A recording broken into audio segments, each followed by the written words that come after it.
అందరికీ నా నమస్కారాలండి. ఇప్పుడు మీరు చూస్తున్నది కాకతీయ యూనివర్సిటీకి సంబంధించి degree semester 1 English total syllabus అనేది మీరు గమనిస్తున్నారు ఈ ప్లేలిస్ట్‌లో. ప్రతీదీ కూడా ఇక్కడైతే మీకు పొందుపరచబడింది. కేవలం గంట, 2 గంటల్లో టోటల్ సిలబస్‌ని మీరైతే కంప్లీట్ చేసే విధంగా ఈ ప్లేలిస్ట్ అయితే రూపొందించబడింది. ఈ వీడియో యొక్క డిస్క్రిప్షన్‌లో ఆహ్, పీడిఎఫ్స్ కావచ్చు అండ్ యాస్ వెల్ యాస్ దీనికి సంబంధించిన టోటల్ ఫ్రీ వీడియోస్ అన్నీ కూడా మీకు అందుబాటులో ఉంటాయి. దయచేసి గమనించండి. మీరు సులభంగా వాటినైతే పొందొచ్చు. ఇప్పుడు మనకొచ్చేసి మోడల్ పేపర్‌లో ఎట్లా ఇచ్చారంటే పోయెట్రీ నుంచి యానోటేషన్స్ అనేవి ఇవ్వబడుతున్నాయి. Annotate any 3 of the following poetry. అందుకు గాను 324 మార్కులు. అంటే 1-5లో నుంచి ఏవైతే పోయెట్రీ ఉన్నాయో, ఆ పోయెమ్స్ ఉన్నాయో వాటిలో నుంచి ఇచ్చేది ఏంటది యానోటేషన్స్ అంటే సందర్భ సహిత వ్యాఖ్యలు. వాటిని ఎలా రాయాలి? యాక్చువల్‌గా మనం ఎస్సే లాగా ఇచ్చాం. No problem. అవే మనం ఎట్లా ఇచ్చామంటే 4 పార్ట్స్‌గా ఇచ్చాం. ఇచ్చిన ఎస్సే.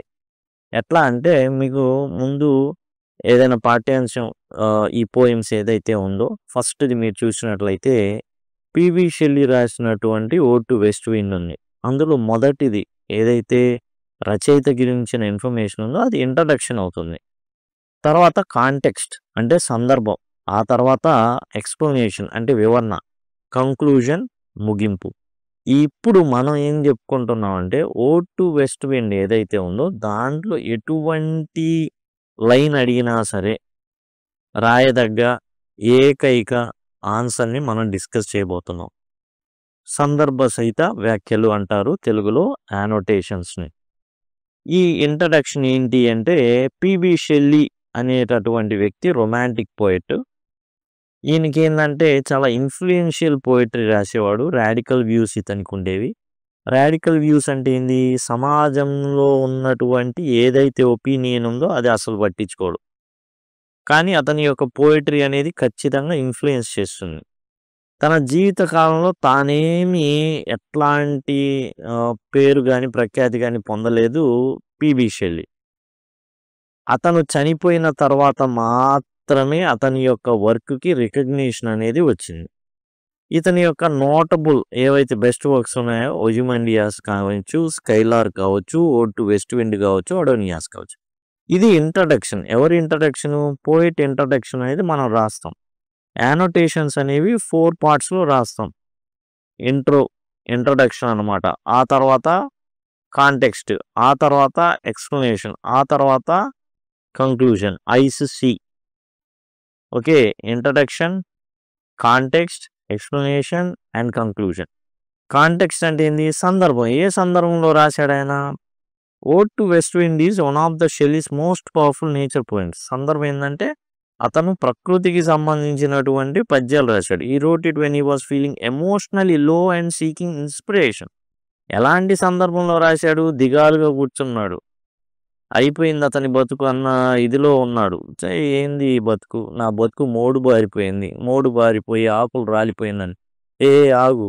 ఇలాంటి ఆకులు రాలిన టైంలోనే ఒక వెస్ట్ విండ్ వస్తుంది. అది ప్రకృతిని ఏం చేస్తుందంటే మోడు బారిపోయాను అని బాధపడే ప్రకృతిని క్లీన్ చేసిద్ది. ఆ వెస్ట్ విండే నా జీవితంలో ఉంటే అట్లా ఉంటుంది అనేది బ్యాక్‌గ్రౌండ్, కాంటెక్స్ట్, సందర్భం. He addresses the west wind as a mighty nature force that can destroy, preserve and create change in the world. కాబట్టి అలాంటిది నాశనం చేయగలదు. ఏ నాశనం చేసిద్ది? చెట్టుకున్న ఆకులన్నిటిని కొట్టేసిద్ది. అండ్ దాచిపెట్టిద్ది. ఏం దాచిపెట్టిద్ది? చెట్టుకున్న ఏవైతే కాయలు ఉన్నాయో ఆ కాయలన్నీ ఎక్కడ పడతాయి? గాలుల్లో పడతాయి. ఏవైతే నెరలు వచ్చినాయో భూమి మీద ఆ నెరలో పడతాయి. అలా ప్రిజర్వ్ చేస్తుంది, కాపాడుతుంది. Create change in the world. ఒక మార్పుని తీసుకొస్తుంది. ఎలా? వర్షం పడుతుంది. అప్పుడు ఆ నెరల్లో దాగినటువంటి విత్తనాలు లేదా కాయలు ఏవైతే ఉన్నాయో అవి పుష్పించడం లేదా బ్రతికి మరలా ఒక మొక్కలుగా రావడం జరుగుతుంది. వివరణ. Shelley describes how the west wind blows to autumn, sky and sea. ఇది ఏం చేస్తుంది? ఆకులు రాలే కాలంలో వస్తుంది. ఆకాశాన్ని కుదిపేస్తుంది. కింద భూమిని కుదిపేస్తుంది. సముద్రాన్ని కుదిపేస్తుంది. ప్రతిదాన్ని కుదిపేస్తుంది. నా జీవితాన్ని కూడా కుదిపి దాన్ని చక్కగా చేయి. It destroys dead leaves but protects seeds for new life. ఏం చేస్తుంది? ఇది చనిపోయిన ఆకుల్ని నాశనం చేస్తుంది. పారిపోయేటట్టు చేస్తుంది. ఓ భూమిలోడే ఓ చెత్త కుప్పలా తయారు చేస్తుంది. ఏవైతే విత్తనాలున్నాయో కొత్త జీవితానికి సిద్ధం చేస్తుంది. It moves Storm clouds across the sky, shakes the ocean.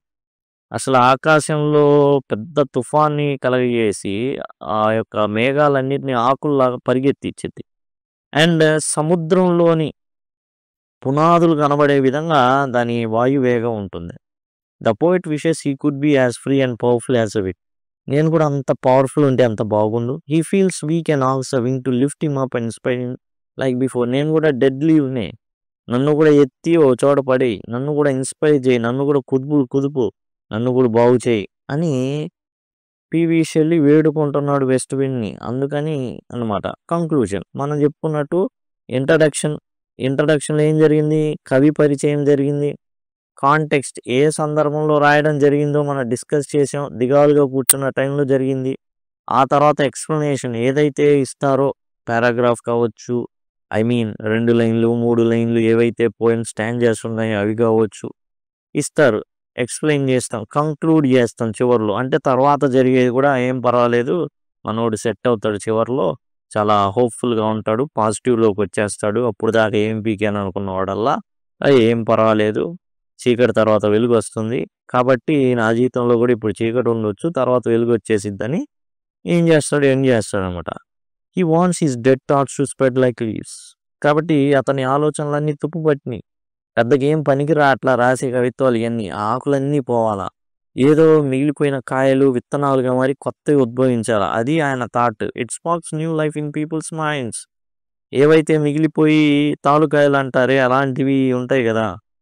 అవన్నీ రాలిపోయి, పుచ్చిపోయినయి పోయి, కొన్ని మంచి ఎక్కడో నెరల్లో పడి, వర్షం పడినప్పుడు కొత్తవి మొలకించి, ఏం చేయాలి? జనాల యొక్క మెదడులో గొప్ప థాట్స్‌ని రేకెత్తించి, అబ్బా! ఏం చెప్పాడురా అనిపించాలా. His words should act as fire. నిప్పుని రగిల్చాలా. నిప్పు కణికలు ఎగిరిపడాలా. ప్రాఫెసీ ఫర్ మ్యాన్‌కైండ్ ఎలా ఉండాలంటే, ఈడేరా పెద్ద ప్రవక్త అన్నట్టుగా ఉండాల. He ends with hope. If winter comes spring can be far behind. ఏందంటే చలికాలం వస్తుందంటే వసంత ఋతువు ఏం పెద్ద దూరాన లేదు. చలికాలం నెక్స్ట్ ఏమొస్తుంది? వసంత ఋతువు వచ్చేస్తుంది అనేసి ఏందంటే చీకటి పడిందని బాధపడకూడదు. చీకటి పడింది అంటే నెక్స్ట్ వెలుతురు వచ్చిద్ది, పగలు రాబోతుందని. ఆ విధంగా మనం ఈ యొక్క ఏదైతే యానోటేషన్ ఉందో ఆ విధంగా ఇది. Simple basic level. మీరు ఒకవేళ ఎస్సే గనక మనం ఆల్రెడీ మీరు చూసే ఉంటారు ఈ ప్లేలిస్ట్‌లో గనక. మీరు ఇక్కడ చూడండి క్యాజువల్ యూనిటరీ గానీ, మీరు నోట్స్ గనక చూసుంటే సింపుల్‌గా ఇట్లానే ఏదైతే కవి పరిచయం ఉందో ఆ క్యాజువల్ యూనిటరీకి సంబంధించి దాని గురించి కవి ఎవరైతే ఉన్నారో తోరుదత్. ఆ కవి గురించి ఏం చేస్తారు? ఫస్ట్ పారాగ్రాఫ్ అంతా కూడా కవి పరిచయమే. అంటే ఇంట్రడక్షనే. ఇంట్రడక్షన్ కింద రాస్తారు. తర్వాత కాంటెక్స్ట్ ఉంటుంది, ఎక్స్‌ప్లనేషన్ ఉంటుంది, ఎండ్‌లో కంక్లూజన్ ఉంటుంది. ఆ ఫార్మాట్‌లో రాసేస్తారు. కాబట్టి అవి గమనించండి. అండ్ పోయెట్రీ నుంచి కాకతీయ యూనివర్సిటీ వాళ్ళకి కేవలం యానోటేషన్స్ మాత్రమే వస్తున్నాయి. ఒక్కొక్కటి 8 మార్కులు. 5 ఉన్నాయి. 3 గట్టిగా ప్రిపేర్ అయితే వర్కౌట్ అవుతుంది. కానీ 5 కూడా కొంత పరిచయం అనేది కలిగి ఉండాలి. దానికి మీరు నోట్స్ ఏదైతే ఉందో ఆ నోట్స్ అనేది లేదా సమ్మరీ అనేది గనక మీరు ఇక్కడ 'శశి చంద్ర దత్ వారియర్స్ రిటర్న్' ఉన్నాయి. కాబట్టి ఇవి సమ్మరీస్ అనేవి గనక తెలుసుకుంటే ఈజీగా రాయడానికి మీకు చాలా హెల్ప్‌ఫుల్‌గా ఉంటుంది. లింక్స్ అన్నీ కూడా డిస్క్రిప్షన్‌లో ఉంటాయి. లేకపోతే సింపుల్‌గా లింక్ అని కామెంట్ సెక్షన్‌లో అడగండి. ఖచ్చితంగా ప్రొవైడ్ చేస్తాను. Thanks a lot.